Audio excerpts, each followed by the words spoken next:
cause I can do it my way. Me making music's like shooting hoops in the driveway.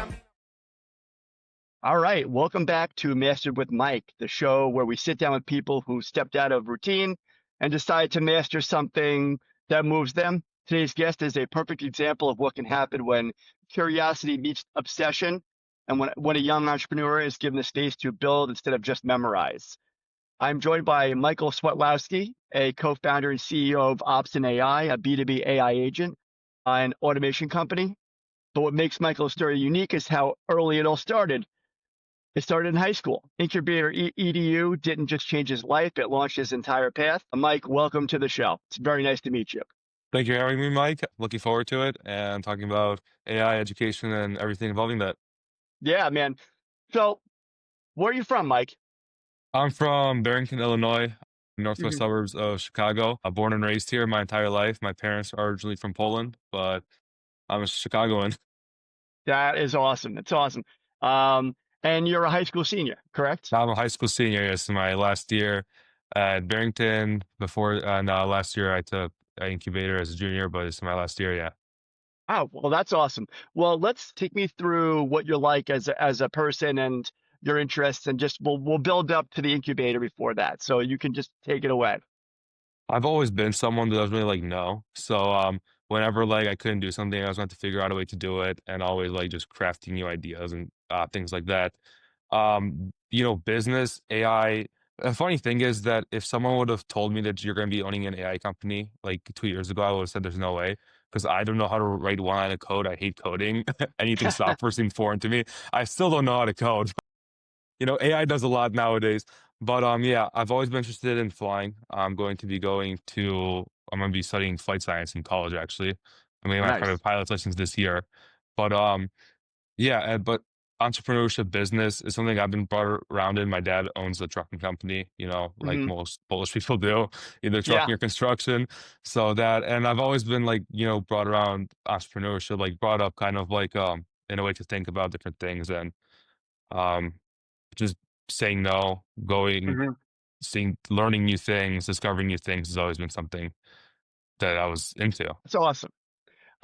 So it's funny, my son's a high school senior also, and he did a science research kind of a contest, but it's a program. It's a 4-year. You pick your own experiment, you kind of follow it through to fruition. But there wasn't much around entrepreneurship in the school. How did you, get involved in entrepreneurship? Did you have any ideas before AI kicked in? Have you done things in the past that were kind of a business idea that maybe did well or didn't do well? Yeah, so my sophomore year, I started at SMMA, a social media marketing agency, which I Hmm. think everyone and their grandma did around that time. Yeah. And we didn't really go anywhere. We got on a few sales calls, but I look back at it like a year ago and looking back at it now, and I'm like grateful for it. Even though we didn't really succeed, I learned CRM, like customer relationship management software, is how to deal with that, Hmm. cold calling, cold emailing, talking with business owners. We were focusing on like chiropractors. So the funny thing, I remember getting on sales calls once. We didn't even have a pricing strategy. I didn't know how much I was going to charge this person. And she asked, "Have you ever even been to a chiropractor?" I'm like, "No, I haven't. I don't know what the hell I'm doing." But we didn't even know how to make ads. We never ran ad manager, but we were just exploring new things, and that's like the first crack at entrepreneurship I had. Even though we didn't succeed, I'm like, damn, I love this. This is something, I'm not giving Yeah. up here. Yeah. I feel like it takes a special person take um to take the no and move forward and not just kind of back off and say, well, I tried, that's it. Yeah. Like myself, I'm a teacher, but I've had probably 3 other companies, and some have done well, some have not done well. I think part of it is you have to know to cut the line and move on, right? That's Yes. probably a big lesson to learn. You create this baby out of nothing, and either it sinks or swims, and some people will stick with the company way longer than they need to. But if you're just throwing Absolutely. ideas out and seeing what sticks, so talk about pitch night. What was that like for you? Yeah. So I'll talk about, I give some context on incubator itself, how it works. Yes. Yeah. Basically, incubator is a course by Uncharted Learning. I'm not paid by them to advertise this, Hmm. but Yeah. I just love the program so much. It's a course by Uncharted Learning. They're based out of here in Chicago, I think also in Barrington. My school was the first one to have it. Hmm. my instructor actually, Hag of Salaki and Hogs, as we call him, he helped made all the coursework. And this is how it works. I think there's a couple of periods, 4 or 5 periods that have it. There's 25 kids in every class. They get, after the first unit, which is basically like ideation and coming up with ideas, obviously, they get divided up into, we get divided up into a group of 5. And basically, instead of being in a group, learning a concept like marketing, valuation, MVP, whatever it might be, and testing on it, we apply it to our own business. So in incubator, me and my team, we started a company called Pathfinder, which basically ended up being was supposed to be an AI automation or an yeah, automation, that's option. But Pathfinder was supposed to be a AI powered scholarship finder for high schoolers and kids in college. And we worked on it a ton. And basically, first semester is more about learning. Second semester, you do MVP, so minimum viable product.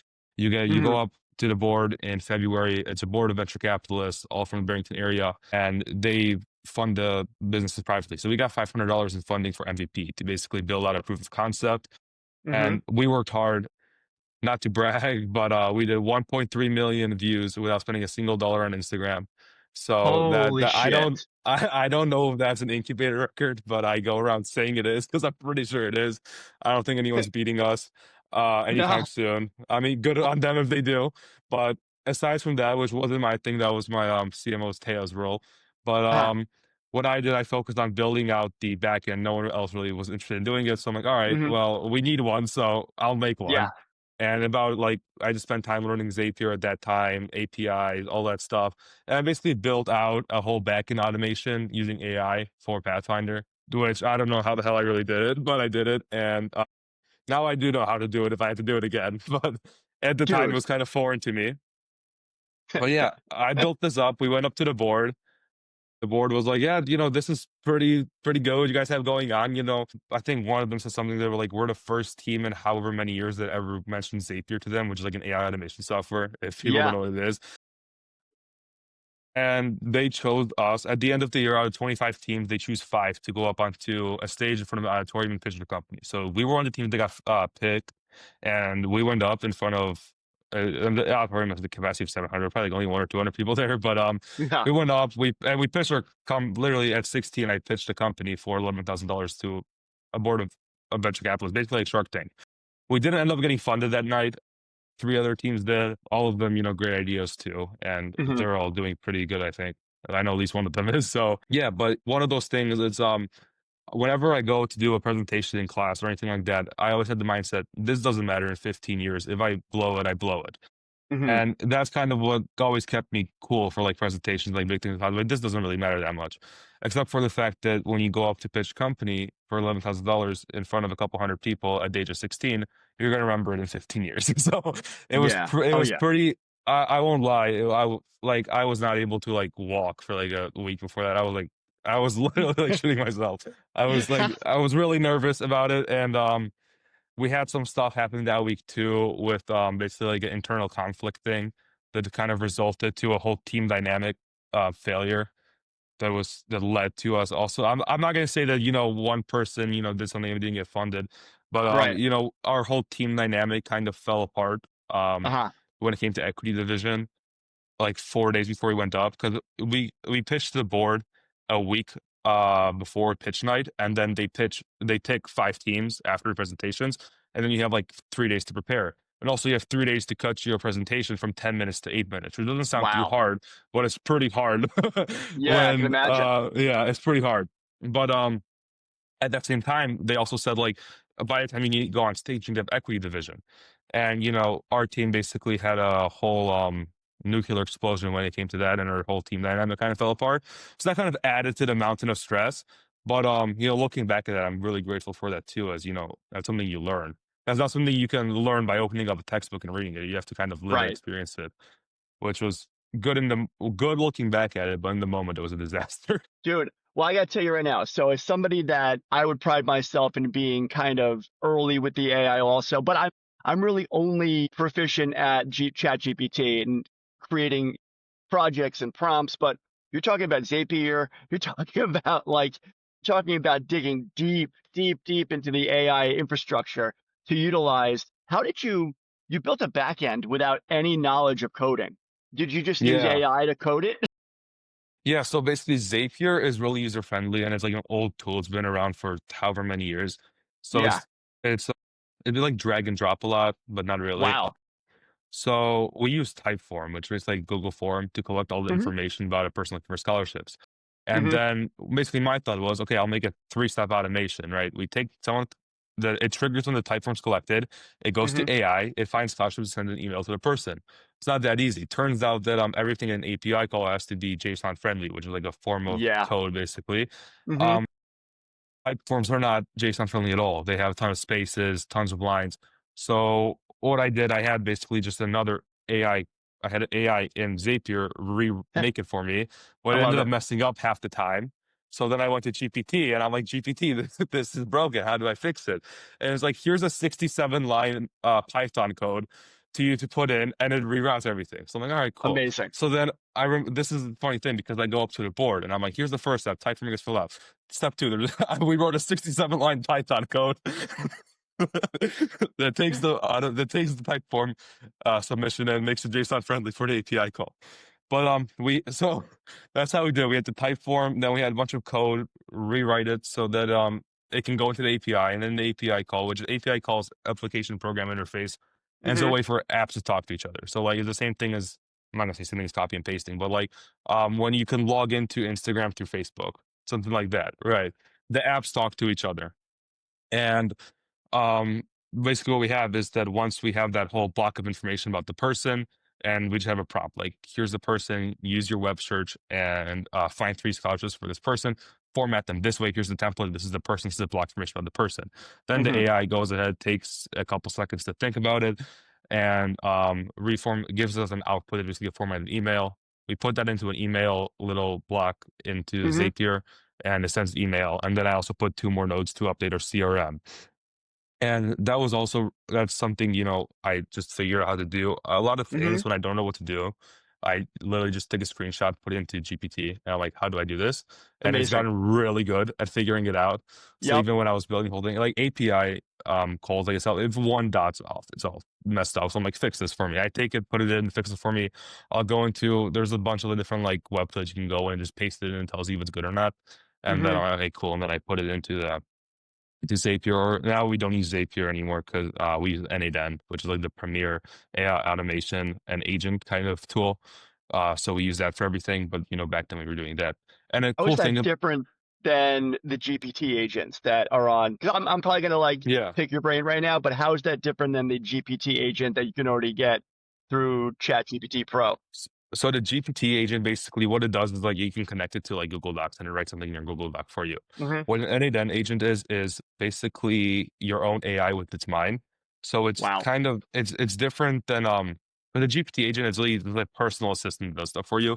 What a Hmm. GPT AI agent or an NADN or AI agent, Hmm. NADN A geez, NADN AI agent does for you is that you have its own node kind of, because a lot of things are like drag and drop where you have a node and it once this is done you do that. And Hmm. what the agent does is that you give it instructions, you give it an AI models like GPT, Gemini, Grok, whatever you want. You give it memory, so it stores all the chat information, basically. Hmm. So the same thing, you go back and chat GPT remember something about you, the same way the AI agent and it can remember it. And then Hmm. you give it access to tools. So, for example, say that you use Fireflies on your Google Meet to take notes, and you can have that transcript be sent to an agent that's built out, and you can tell the agent process whether this is a intro call, a sales call, dev call, whatever it is. It looks at the transcript, says this is it, and then Uh-huh. you can have the instructions. So, okay, so say this is like an audit call, and then it can make a like full SOW scope of work, whatever you need, and master service agreement, and then you can give it the tools to one make that agreement, put it into a doc, send it to someone, and then you can also have that to update your CRM. So say every time someone book a call with you in your CRM, say you use High Level or Monday, whatever you Yeah. use, you can also have the AI agent go in and swap that person from incoming or outbound lead to waiting for signed or whatever, This and is it's sick. it's extremely powerful. You It's can do crazy. literally anything you want with it. So, I mean, look, I feel like even though you were told no at your pitch night, right? I mean, the amount of knowledge you gained just creating and building out this full pitch Oh yeah. seems like you are very well on your way to having you company option kind of blow up because you have this whole background knowledge of. I mean, look, I again like in the world of older people, I'm 48 years old in school. I know all there is to know about AI for my people. You know quadruple Yeah. what I know. So I'm probably going to be picking your brain for a while. And I do want to also continue to have you teach me this stuff. But I wanted to talk about, you pitch, they said no at pitch night, right? So Yeah. what happens next? What do you do after that? Day one after the pitch goes, you don't get the money. What do you do? Day one after the pitch is weird because I just spent 9 months working on something every single day. Now there's nothing Uh-huh. to work on. So that's kind of the day after, the week after, the day after we got into class, we got into a little breakout conference room and we basically just talked. I gave like a big memo to the team. One of my team members, it was a rough night for him. Like he got really upset. He was working 9 months for this. Sure, And yeah. I told him that I'm like, dude, at the beginning of the year, you said that your goal for incubator wasn't to get funded, it was to get an experience out of the program. And you exceeded your goal by getting on a stage and pitching a company at the age of 16. I don't know what you're like upset right now, because you completely outdid yourself and you outdid literally 99% of people in the school, man. Because there are like 3,000 people in school, five are on, or 25 are on stage every year. So Crazy. Crazy. 100 divided by 3,000, whatever that number is, you outdid that amount of people, right? But Yeah, it's insane. yeah. It is, and it was like, this is also something to be proud of, guys. Like, even if we got turned away, shit happens. But Hell yeah. it's not the last time we're gonna get rejected, right? So either you quit now or keep going. And time passes. Some people move on their own ways, right? Not everyone wanted to continue with the company. Some people said they did, but Hmm. just it never really took off again. Something I also learned is hard work pays off, right? In April, Yeah. because what we did with Incubator, we went to these pitch competitions where it was like external, and there's like a ton of different people that started companies and they're all looking to get funded, right?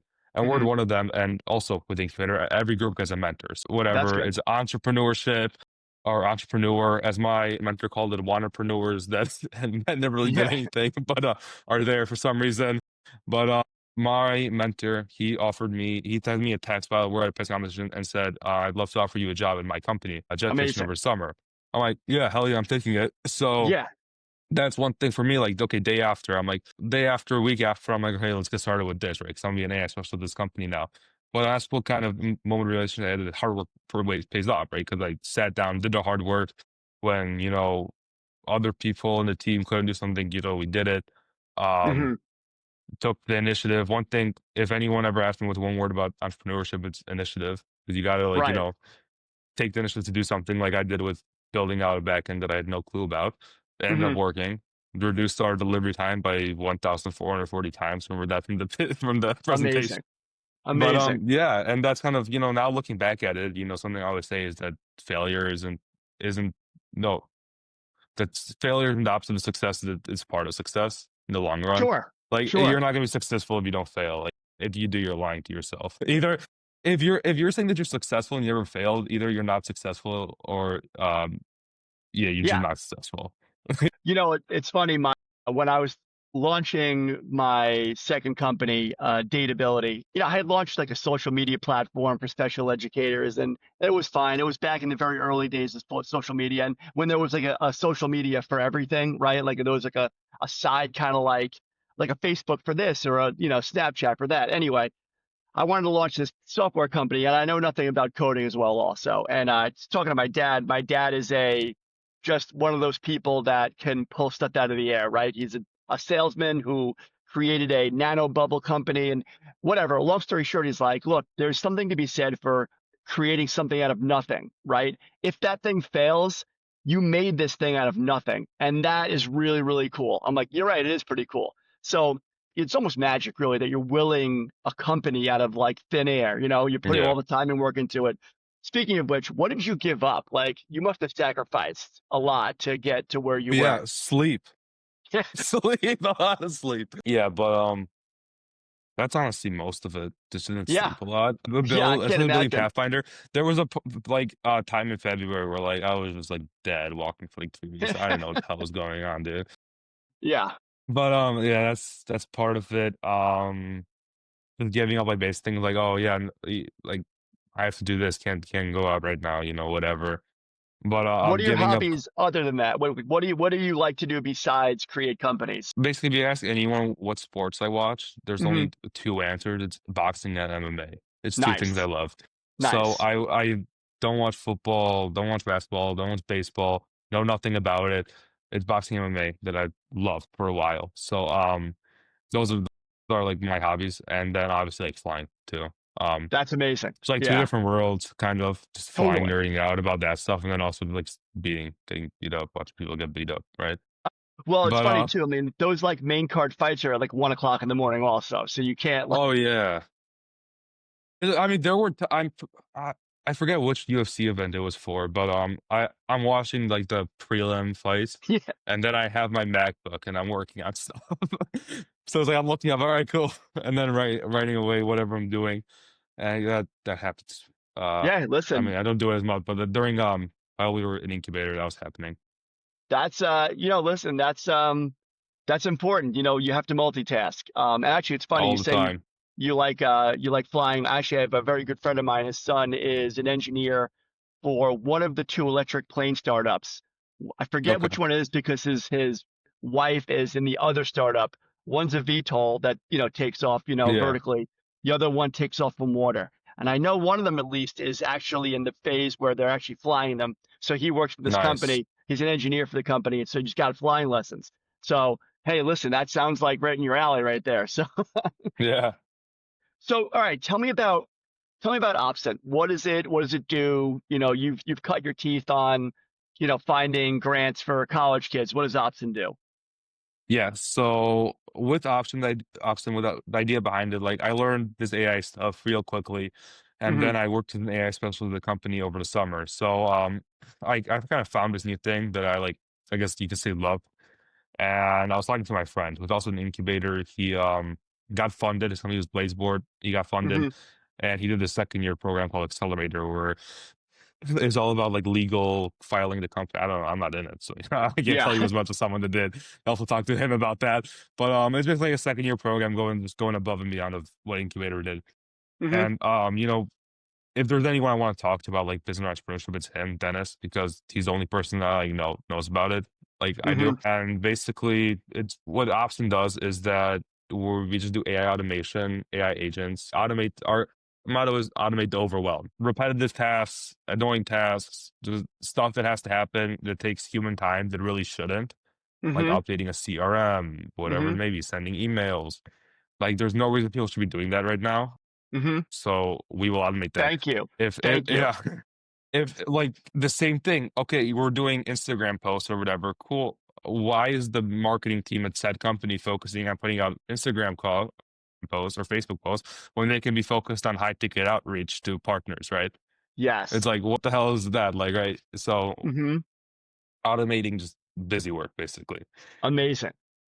Which there's a reason I like to do that because a lot of homework we get in high school is busy work. And if Yes. I can Yes. automate that, it's great to do. So if I can automate the same thing when it comes to business, obviously not the same thing, but the same principle. Dude, It's a win in my 100%. book. Yeah. 100%. So I've honestly, right now you are speaking my language because I just find I'm a one-man company when it comes to my software company, and I do all of that work. I do blog posts, I do LinkedIn posts, all this shit. And really, I've worked pretty hard to create agents and automate on GPT, but I find that GPT, like every so often, it kind of loses the code, and what it's putting out is not correct anymore. You have to keep training it back and forth and back and Yeah. forth.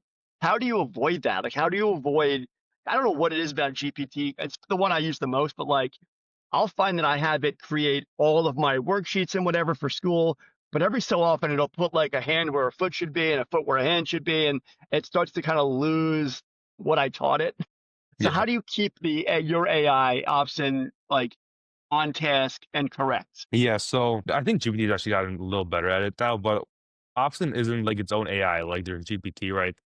I Gotcha. would not dare to create our own AI. We're called Yeah. Ops and AI because we're an AI automation company focused on AI.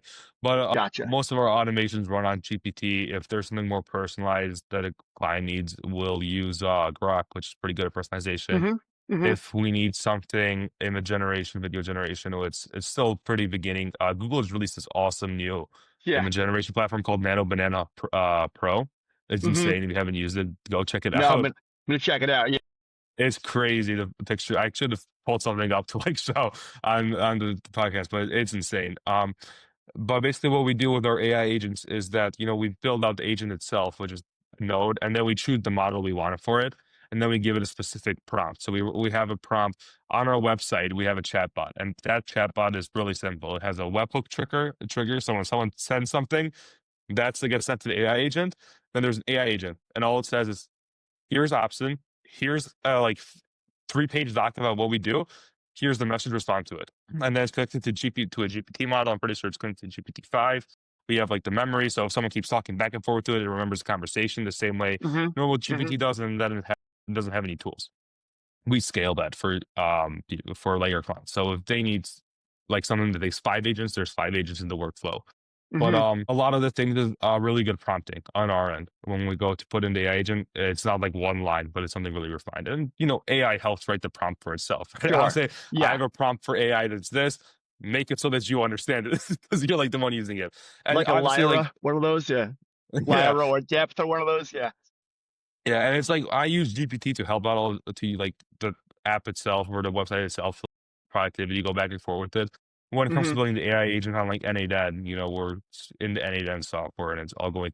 We build everything on that, and we just connect the model to it. OpenAI puts out as on their API page, on their platform page.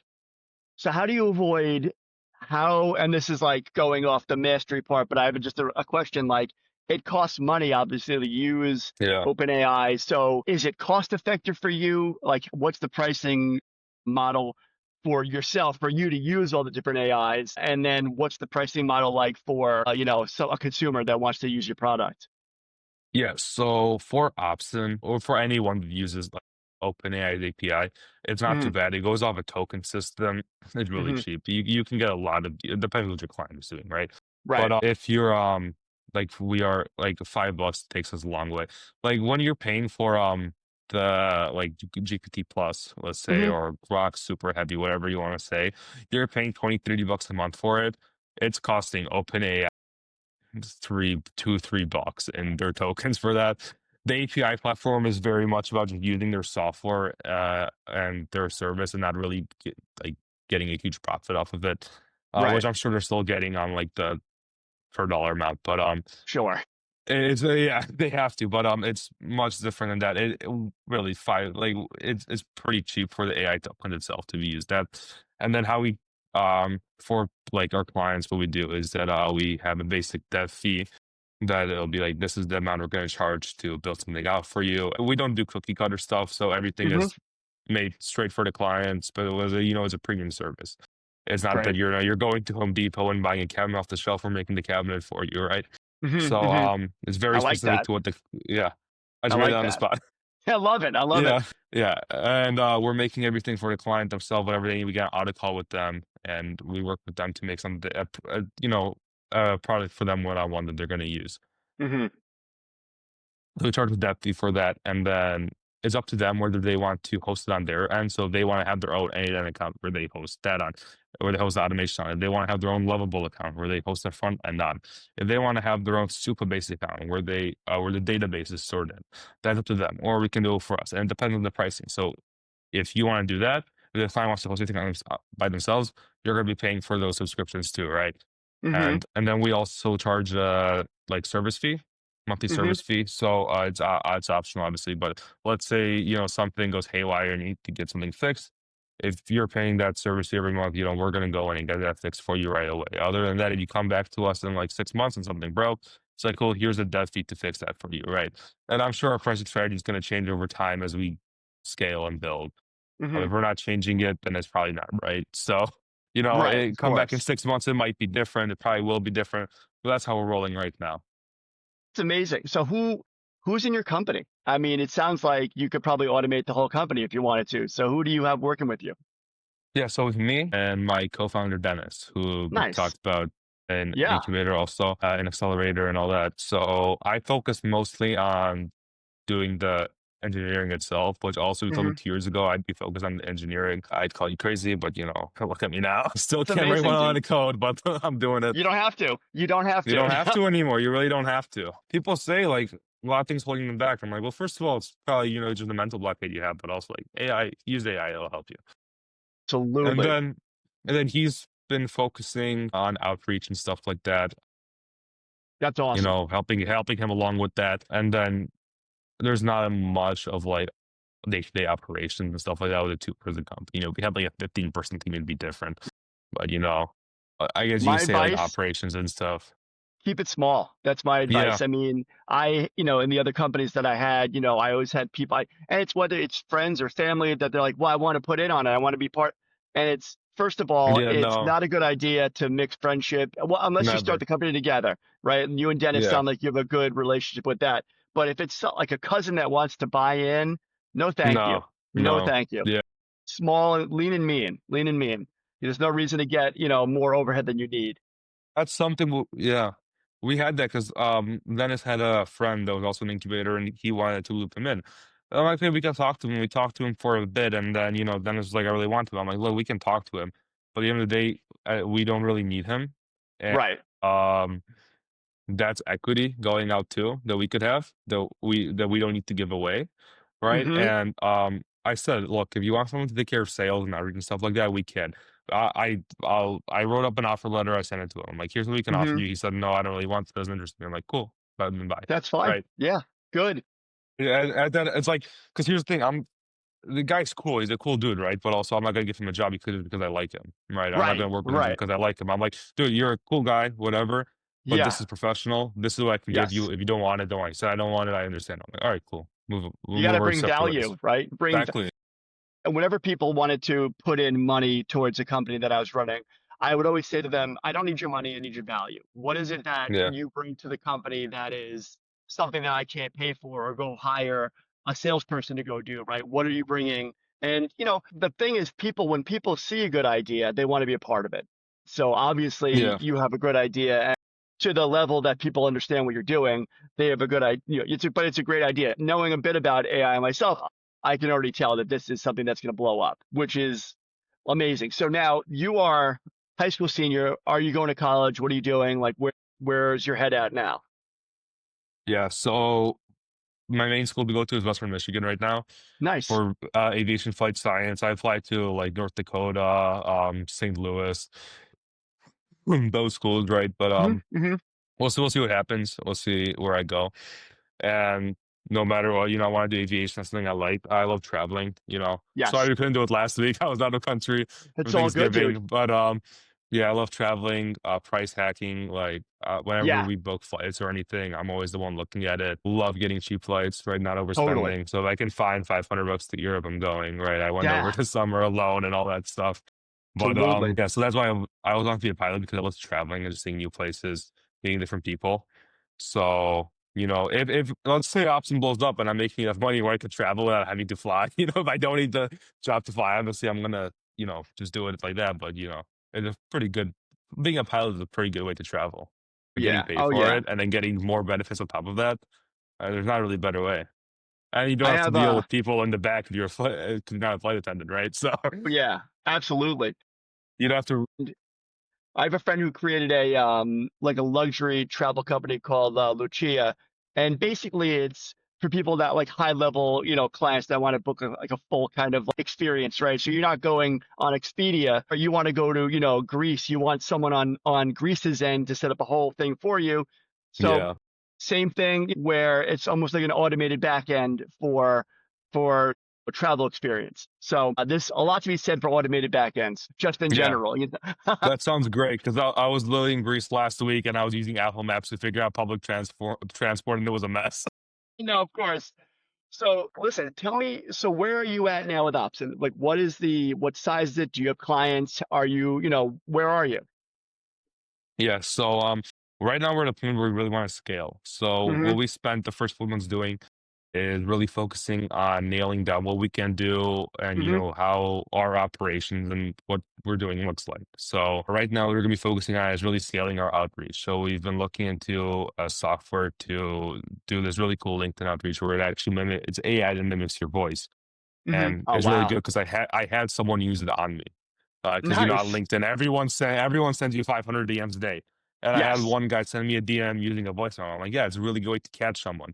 I had some more research Yes. into it. So yeah, there's an AI software that's literally like Zapier, where you have an automation, but it's basically it sends like it sends a voice memo and like if they respond, send that. If they don't respond, send another voice memo when they Hmm. respond time. Hmm. And you have it written out. It's like, hi, person's name, this and that. And it literally uses your voice and AI replicates it and sends it to the person. And it's really good. So That's we're going into that. We're going to be using that for outreach, and that's where we want to grow that, get some sales calls on the calendar, and bring more clients in so we can see what we can handle. We've been working with one client really this time. We've been doing a few projects for him, and basically realized that we can handle. The main idea was I don't want to get like 10 clients at once and then not be able to provide for them, right? I don't know how time right. it was gonna be like. We Right. realized we can do a lot at once because you need a lot of credentials. So you need someone to log in for this, and that for it to Hmm. work, and people work on their own time. So there's a lot of downtime between getting shit together, and Yeah. we realized that we can handle a lot more. We can bite off more than we're biting off right now. So that's Smart. it's right on the Smart. timeline. We wanted to spend 2025 figuring that out. In 2026, we're going to grow and scale. So that's what we're going to be doing now. We're also by the end of the year, we want to be filed with the Secretary of State so that we're in like a LLC and we're not just Yep. you know working on our obvious reasons for why we need that. But yeah, Sure. What was the name of that AI software that mimics your voice? I'm writing down notes right now. let me pull it up. I think it's called Prosp. Prost. Prosp.ai. I'm definitely going to check that out It's too because badass. I do a ton of outreach for my company, and number one, it's annoying to do. Yes. And I feel like it's almost like it's almost kind of like serendipitous that I even check my LinkedIn because I get so many LinkedIn messages, and I Oh my happen to see god. yours, and it looks like yours was not a bot, which is awesome. Like you're a Yes. real person writing back to me. So I'm like, oh, cool. There's a real person that wants to talk. That's amazing. Not like Yeah. I'm not a financial advisor that wants to work with me because that's all I ever get is financial advisors. It's insane. Oh yeah. I get a ton of people that it's calendar booking. So people that just want to do calendar setting, find you clients. So Jesus Yeah, Christ. I know. I see all of these people DMing me. I'm like, it's about damn time I do outreach on my own. It's about damn time I Exactly. started. And I want to put out like 10 posts saying that I'm doing outreach right now. This is how I do it. So they stop messaging me. It's so smart, dude. So Yeah. you said you had some ideas on education. I would love to hear them, man. What are you? Yeah, I'm in no way qualified to talk about education, but It's I'm okay. a student, so there has to be like a little amount that I can talk Yeah, about. sure. Obviously, everyone's a student, so but one thing I realized, especially after incubator, is that Hmm. there's so much bullshit that we learn for no reason. Yes. I was sitting in a pre-calc class last year, first period every single day, learning about sine, cosine, this graph, instantaneous rate of change. And I really think to myself, I'm like, when the hell am I going to use this in my life? And You're not. something I realized with ink, I won't. That's the thing. And it's like, everybody talks about, well, someone's going to be like a general engineer that builds a bridge. I'm like, cool. How many people do you know that build a bridge? I don't know one person that built a bridge. I don't know if Not you very do. many. Yeah, not No. very many. Thank you. So why is everyone learning this if 0.00001% of graduates are going to be using it? Then I took Hmm. incubator that same year, and I realized like, holy shit, the amount of things that I got out of it, just public speaking, putting together a pitch deck, on thinking on the spot, AI, the list goes on and on and on, right? And I'm like, why can't Hmm. we have a class like incubator for a bunch of different skills, trades, and careers? Imagine, okay, so freshman year, you go in, you have your global studies, English, you don't really need it. You can speak and Yeah. write by now. Yeah. Um, Exactly. math, get up to an algebra one geometry level is probably good to have. Don't know Hmm. if you really need geometry, but algebra one, good to have. Here's the thing: if Totally. you want to go above and beyond and learn these things because you want to be an engineer, go do it. Right? I'm not saying we have Hmm. to like 86 all these courses for everyone, Right. but Right. keep them for the 1%. And why can't we just have a course like Incubator for entrepreneurship for everything? Why can't we have a ground school course at Barrington for pilots and teaching and do ground, which they're actually doing. So thank you, Barrington, for doing that.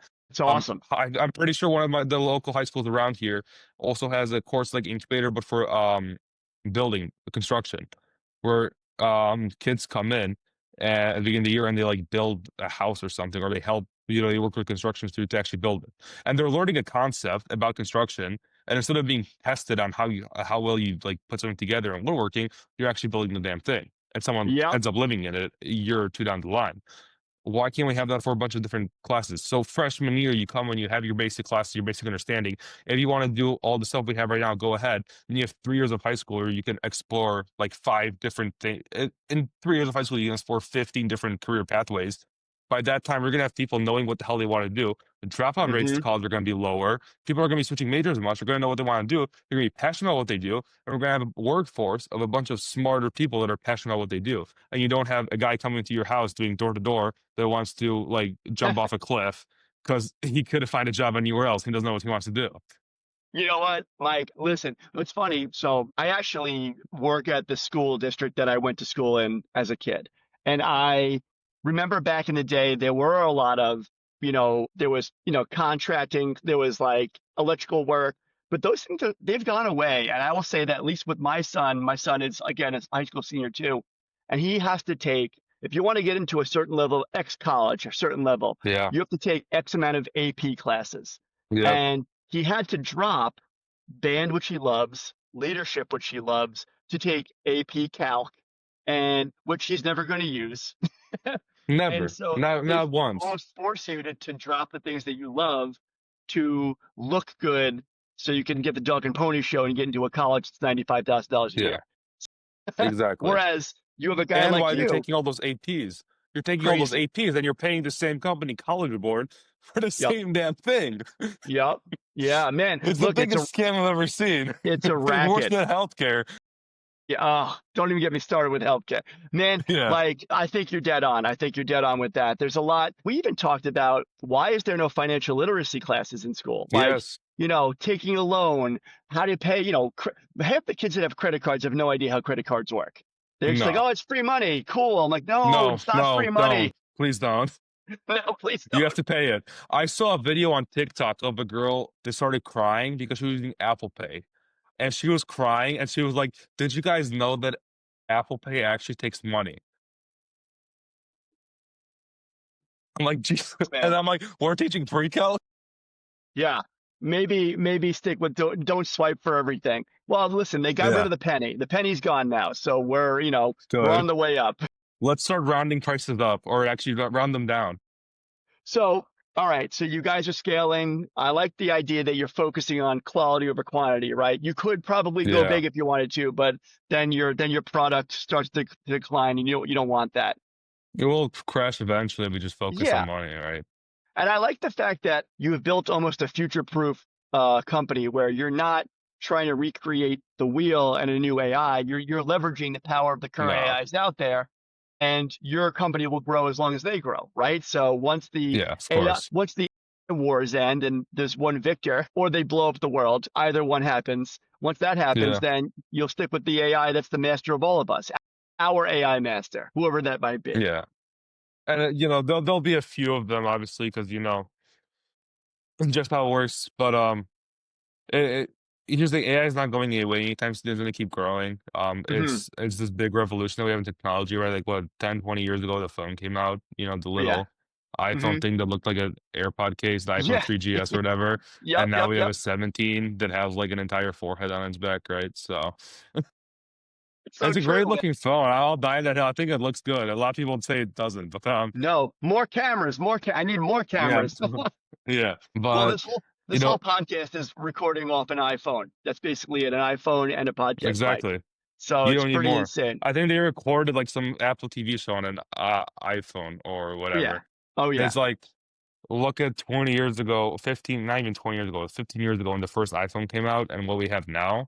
So think about what's going to be happening in AI in 10 years. It's going to be insane, right? I feel like I was saying this to a buddy of mine the other day, like the person that's going to be successful in 100 years is the person that can interface with the machine the best.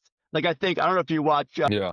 if you ever read the Dune books or anything like that, but there's a spacing guild, and they're like these half genetic creatures that can interface with like these computers, and they can fly you across, like it's whoever's going to be able to query the machine the best, right? So if you learn Exactly. to work with it, it is pretty much magic. I mean, it's crazy that you come from a predictive vocal software, basically like 10 years ago was when you were on the phone and someone called you and it was like, I know what you're going to say next, to it, people are debating whether it's conscious or not. So Exactly.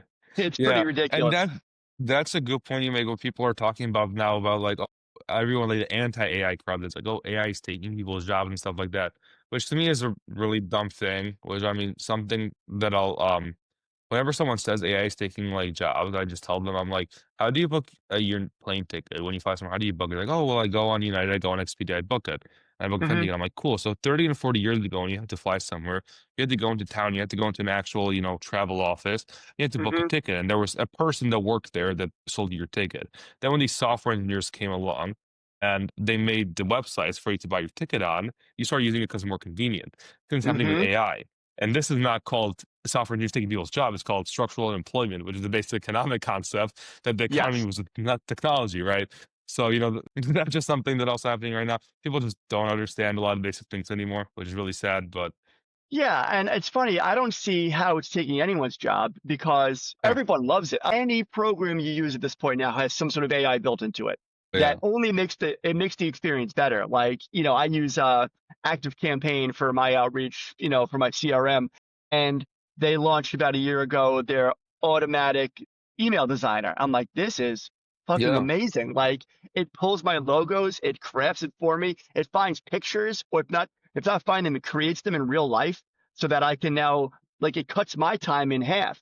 I yeah, don't even know, I don't think anyone even works at Active Campaign. It's basically just a brain somewhere that like, produces awesome outreach. yeah. Um, all right. So Mike, listen, give me uh, some advice to the kid or adult or 50, 70, 80-year-old that's going to listen to this and say, man, I have an idea, but I don't think it'll work. Give me some advice for that person listening right now. What would you say to them if they had an idea? Well, if you're sitting there and you're saying, "Oh, I don't think it's going to work," if you keep that mentality, it's never going to work, right? If you keep Hmm. the mentality, "Oh, it's going to work," yeah, it, when you say it's not going to work, it 100% won't work. If you say it's going to work, there's a good chance it doesn't work, but there's also a chance that it does work, and that's Hmm. where I'm saying it won't work. Take the leap, start it, just work on it. It'll work out eventually, and if it doesn't, and you fail, you're still succeeding because that knowledge you gain from building something and failing, it'll end up helping you in the future. I mean, there's nothing. If you're starting something and building something, you're learning, and Hmm. if you're learning something, as long as it's not pre-cal, it'll help you in the long run. Is that they're very angry at you right now. Oh yeah, they're coming at me. They're about to fill my feed. That's good advice. I agree with you, man. I agree It that, will work. It yeah. will work eventually. You'll be on And this podcast eventually. well, listen, if this podcast goes anywhere, which I hopefully it should, yeah, I agree with you. I think it's 100% in your favor to try and fail Yes, and try and fail and try and fail, because failure is the only way that you sharpen your knife and you get out exactly. there and you put it out there. Well, okay, Mike, where can people find you if they need to find out about Opsin or they want to pick your brain, or where are you? Give me all of your credentials. Where can they find you? Yeah. If you're listening right now, you sound like you really want to, link with Opsin. You think that we can do something for you, head over to our website, opsinai.com, opsynai.com. Check us out. You can book a call on a calendar that I actually made, so I'll give myself that. His name's Nice. Calendly. I made that calendar because I didn't want to pay for Calendly one day, and I just got mad. I'm like, I'm making this. Smart. You can use that. You can use our chat bot that I also made to learn about it, to learn about what we do. If you want to talk to me directly, head over to LinkedIn, Michael Swatlowski. See my name on screen and in the title. And that's where I'm most active on professionally. Talk to me there. I will respond to your DM. I will find it aside from all the people trying to sell me outreach. And I'll be posting more on there in my feed also. I'm coming for all the people that come from my feed. I stop messing my inbox up. It's I ridiculous. post I post the videos on there a bit on my feed. I'm gonna be posting more, just like tips and tricks, advice, life stuff. So go check me out on there. LinkedIn, basically where I live on like for my professional stuff. So I'm definitely there.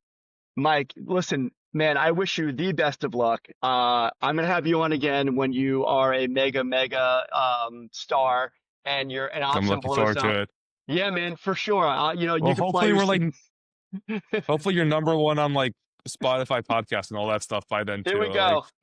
To the Joe roof. Rogan, watch out. Right, right. You know, listen, I'm your coming for him. your commentary on UFC is good, Joe Rogan, but Exactly. Your opinion on aliens is not that great. yeah. But listen, man, honestly, I honestly think that your idea is fantastic. I love, you know, your drive, and I really wish you the best and good luck with everything, man. Hopefully, we'll speak Thank again you. soon. I want to hear all Yeah. about how everything Same to goes. you.